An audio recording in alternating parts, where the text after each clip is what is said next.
bulan yang suci. Banyak orang pergi mengaji. Karena salam kurang rewame tersauti, maka saya ulangi sekali lagi. Assalamualaikum warahmatullahi wabarakatuh.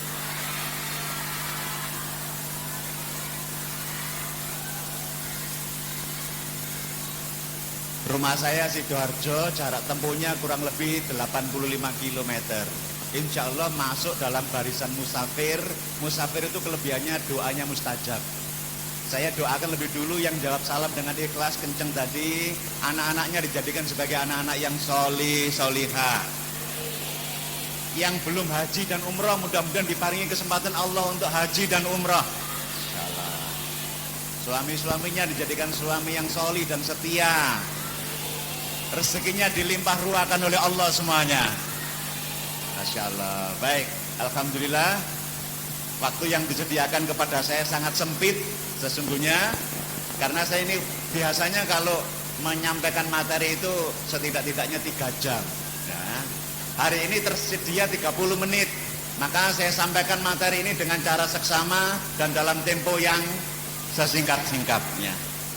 Yang saya hormati Majelis Distakmen, para kepala sekolah yang rawuh di sini, rekan-rekan guru, pimpinan Muhammadiyah yang rawuh juga, para ayah, para bunda.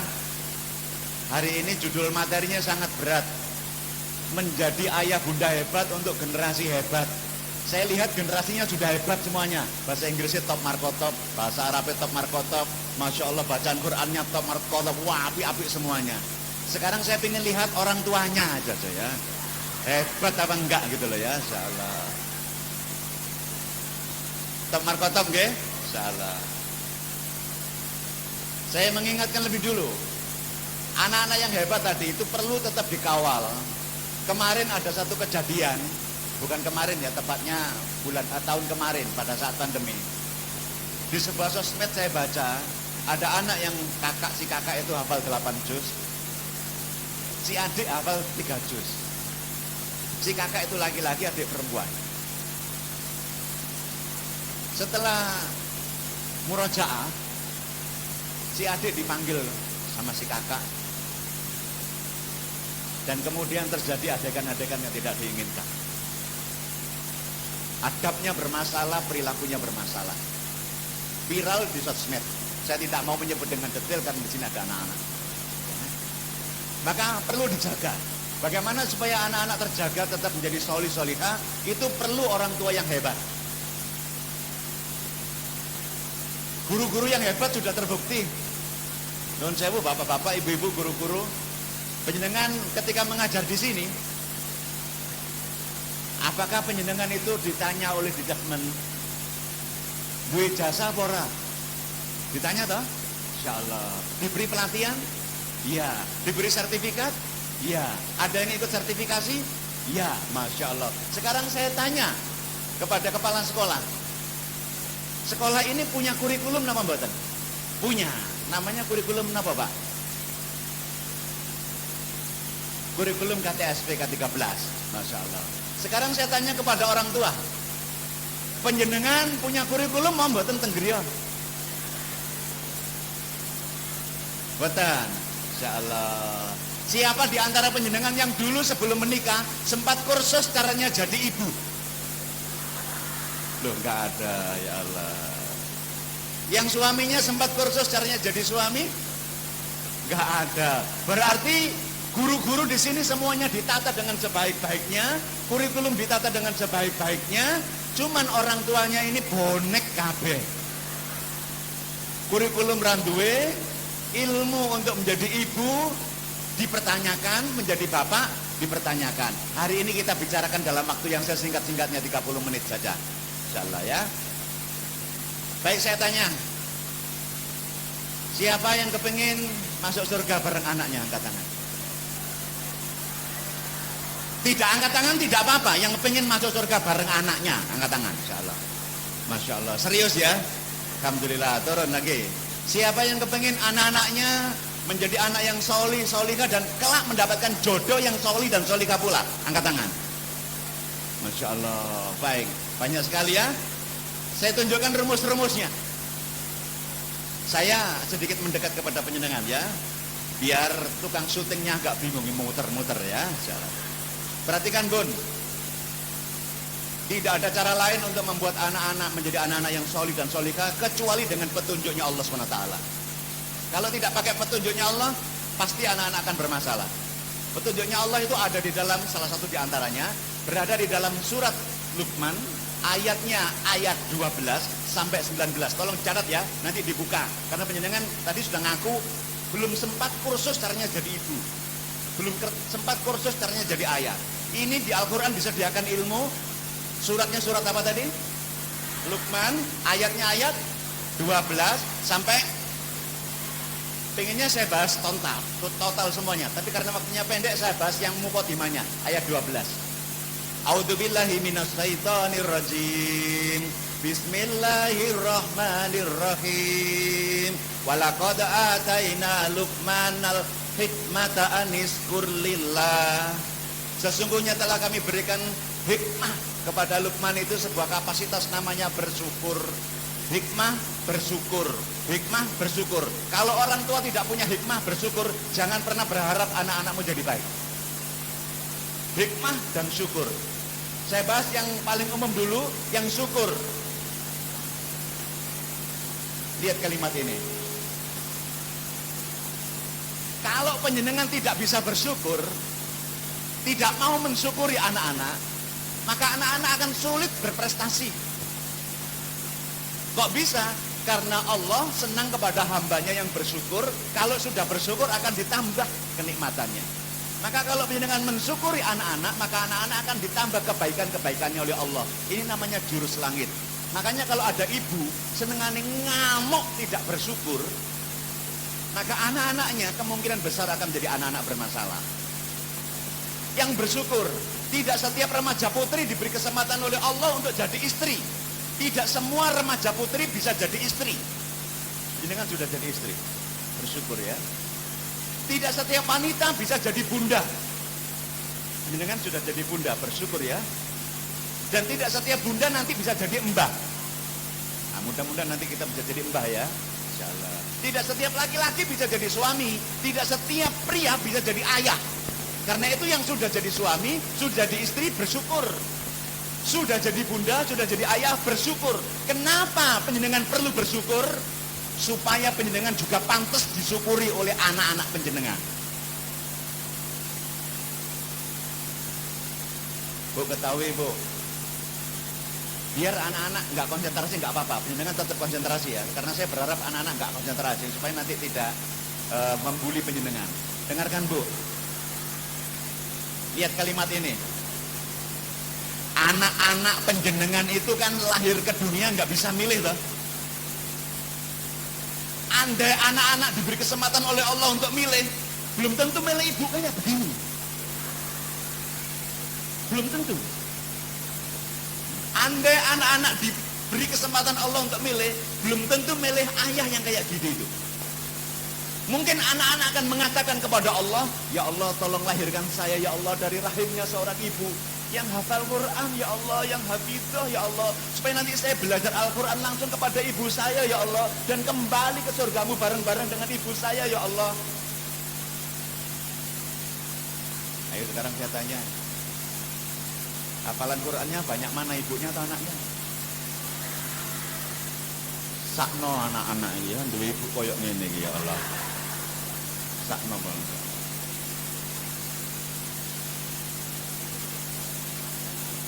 Sakno ya. Makanya penjenengan perlu bersyukur.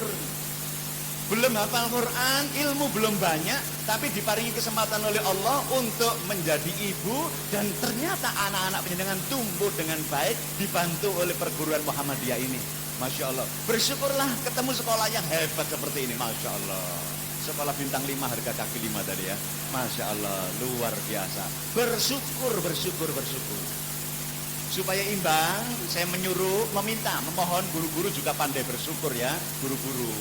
Ucapkan rasa syukur kepada Allah di depan para ibu ini. Kami bersyukur karena penjenengan semuanya mau nyekolahkan anak-anak di sini, walaupun rambayar belas. Kami bersyukur, sebab kalau penjenengan nggak milih sekolah ini bisa tutup. Maka guru-guru yang bersyukur, orang tua yang bersyukur, pertemuan rasa syukur ini nanti akan menghadirkan rahmat Allah supaya nanti anak-anak murid kita, anak-anak kandung kita menjadi anak-anak yang solih dan solihah. Bersyukur itu kata kunci. Sebelum bisa bersyukur, penjenengan nggak bisa melaksanakan surat apa tadi? Luqman ayat 13, ayat 14, 15, 19 tanpa bersyukur nggak bisa. Maka hari ini saya mendorong penjenengan untuk pandai-pandai bersyukur. Oke, cukup. Angkat tangan kanannya, Bu. Angkat tangan kanan seperti ini, semuanya. Semuanya ikut. Insyaallah. Nun sewu ya, letakkan di pundak tetangga, letakkan di pundak tetangga begini.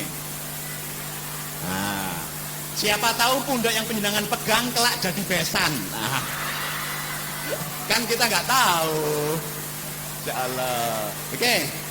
Ikuti kata-kata saya. Letakkan di pundak tetangga. Konsentrasi ke sini, konsentrasi. Ikuti kata-kata saya. Yang bersyukur. Bersyukur agar tidak tersungkur di jalan kufur. Bersyukur punya anak. Bersyukur sekolah di Muhammadiyah. Bersyukur ojo ngamu anai. Alhamdulillah. Angkat tangan kirinya, angkat tangan kirinya, letakkan di pundak tetangga. Insyaallah. Ikuti kata-kata saya. Sing sabar, ojo morang-moring ae. Sabar agar pintu-pintu surga terbuka lebar. Sabar nggih. Alhamdulillahirabbil alamin. Pokoknya isok syukur, isok sabar itu asik. Masyaallah, syukur dan sabar. Baik. Saya lanjutkan sekarang. Walaqad ataina Luqmanal hikmata aniskur lillah. Yang bersyukur sudah dibahas, yang hikmah yang belum dibahas. Hikmah itu menurut Imam Ibnu Katsir ada 3. Nomor 1, orang tua berhikmah, mendidik dengan cara berhikmah, itu ciri-cirinya ada 3. Nomor 1, punya pemahaman. Punya pemahaman tumbuh kembangnya anak-anak. Didik anak TK dengan anak madrasah itu udah beda. Yang kedua, punya ilmu. Punya ilmu jadi ibu, punya ilmu jadi bapak. Yang ketiga, tutur kata nisai. Makanya kalau penjenengan tidak punya 3 ini dan tidak bisa bersyukur, tidak bisa melaksanakan surat Luqman ayat berikut-berikut yang tadi itu. Karena ini kompetensi dasar. Ulangi lagi, bersyukur dan hikmah. Hikmah dibagi menjadi berapa? 3. Nomor 1, pemahaman. Nomor 2, ilmu. Nomor 3, tutur katane sae. Sekarang mari kita uji, kita sudah berhikmah atau belum. Saya tanya kepada kepada penjenengan. Untuk sholat 5 waktu buat anak-anak madrasah MI ini, sholat apa yang paling sulit? Sholat apa? Subuh. Baik, subuh ya. Pakai dimarahi nggak kadang-kadang anak-anak? Ya Allah. Walaupun bacaan Qur'annya bagus, anak-anak kadang-kadang sering HP-an nggak? Pernah marah tentang HP? Oh, insyaallah. Kupingmu gak kerungu adzan gitu loh. Ojo HP-an nek nolak salat. Pernah marah-marah begitu? Terus anak-anak ngereken apa mboten? Sakno rek ya Allah. Pernah ngancam nama mboten ke anak-anak? HP-an terus tak banting temen HP mungkin kok. Pernah begitu? Sering ya? Terus HP-nya jadi dibanting, bener apa enggak? Kenapa enggak berani banting? Eman. Maka sejak saat itu anak-anak langsung otaknya percaya dengan sebuah kalimat, ibu-ibu me omong tok. Makanya makin moring-moring, anak-anak makin tenang jarno. Insyaallah. Itu tandanya kita enggak punya ilmu. Mari kita lihat contohnya. Si anak yang biasanya dimarah-marahi supaya berangkat sholat subuh, ini suatu ketika anak itu tiba-tiba bawa sarung, pakai kopiah, pakai baju koko, berangkat ke masjid tanpa disuruh-suruh, tanpa dimarah-marahi. Kira-kira orang tuanya seneng apa sumpah? Nah, anak itu habis sholat subuh, pulang ketemu ibunya lagi nyapu-nyapu. Insya Allah. Harusnya ibu ini kalau seneng kata-katanya positif napa negatif. Tapi ibu itu yang nggak punya ilmu, nggak punya hikmah komentar. Tumben kan sholat subuh. Biasanya gak disawene ini gak budal, saiki budal dewe tumben ana apa? Insyaallah. Ada tetangga kita yang begitu? Anak otaknya jadi mikir, gak sholat diseneni, sholat ya dibuli gitu. Kasihan anak-anak kok punya ibu kualitasnya kayak begini gitu loh. Sak nomu golek ijol-ijol arek guys ya.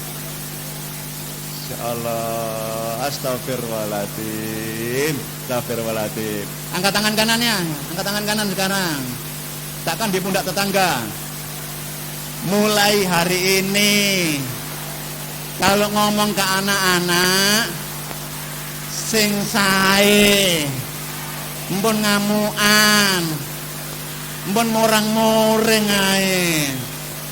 Ya Allah, angkat tangan kirinya. Ikuti kata-kata saya. Iya. Ora usah nyeneni wong.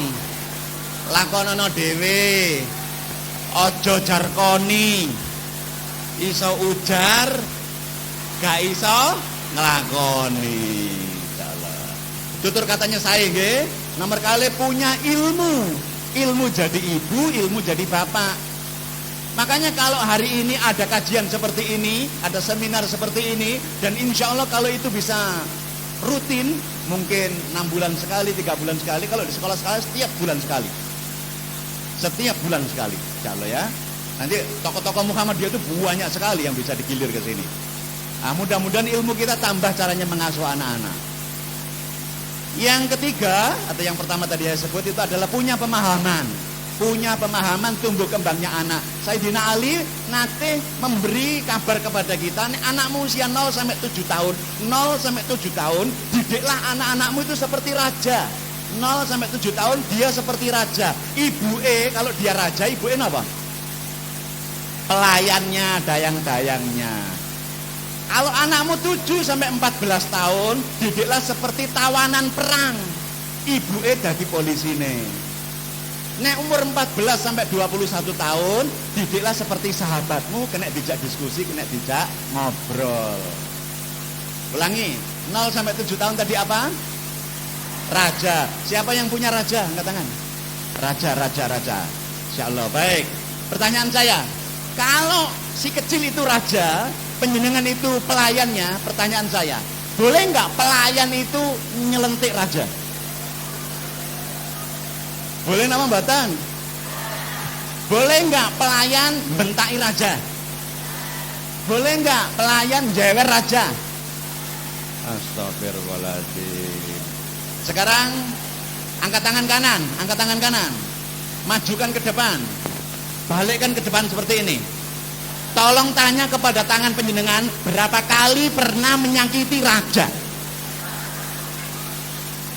Inilah tangan pelayan yang dolim itu, yang kelak akan dimintai pertanggungjawaban di akhirat karena tangan kita salah dalam mengasuh anak-anak. Hati-hati ya, banyak-banyak istighfar ya. Makanya kalau anaknya sebelum 7 tahun segera